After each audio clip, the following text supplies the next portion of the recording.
নমস্কার, কেমন আছেন সবাই? গেদে চেকপোস্ট দিয়ে যারা প্রথম ইন্ডিয়াতে আসছেন তাদেরকে একটু জানিয়ে রাখি, একমাত্র আমাদের গেদে চেকপোস্টেই আমরা যত লোকজন এখানে থাকি আপনাদের প্যাসেঞ্জারদেরকে পরিষেবা দিয়ে থাকি একটু। তো এখান থেকে গেদে চেকপোস্ট থেকে আপনার মনে করেন লাস্ট 10 বছরেও কোনো কারোর জিনিসপত্র, কোনো কারোর ব্যাগ, কোনো লাগেজ, বিভিন্ন বিষয়, কোনো বিভিন্ন জিনিস বলেন, কোনো জিনিসই আমাদের এই গেদে চেকপোস্ট থেকে বা গেদে রেলওয়ে স্টেশন থেকে হারায় না।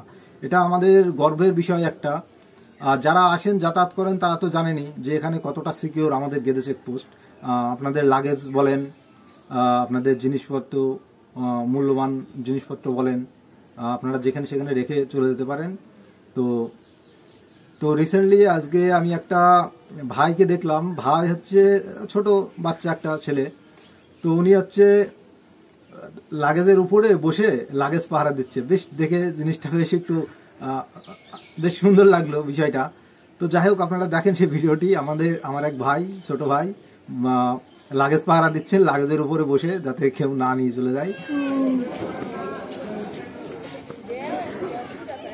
আব্বুকে দেখতে পাচ্ছিল যেন কাঁদছে, তাই না?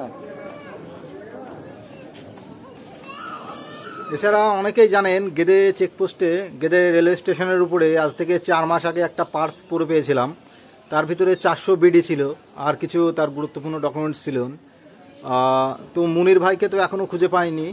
আমার এই ভিডিওর মাধ্যমে যদি ঢাকার মুনির ভাই আপনি যদি দেখে থাকেন, তো আমাদের অফিসে এখনো পর্যন্ত রাখা আছে আপনার পার্সটি। তো যেদিন আসবেন একটু যোগাযোগ করে আসবেন। আশা করি আপনাদের সঠিক তথ্য দিয়ে আমি সাহায্য করতে পারছি। তো আরও পাশে থাকবেন। Gede related, Gede checkpost related ছোটোখাটো টিপস বলেন, ছোটোখাটো গুরুত্বপূর্ণ তথ্য বলেন, যদি আমার ভিডিও থেকে মিস করে যান তাহলে আমাকে ডাইরেক্ট আপনি মেসেজ করতে পারেন, কিংবা কমেন্ট সেকশনে কমেন্ট রাখুন। আমি আশা করি আপনাদের প্রত্যেকটা প্রশ্নের উত্তর দিয়ে আপনাদেরকে সাহায্য করতে পারবো। ধন্যবাদ।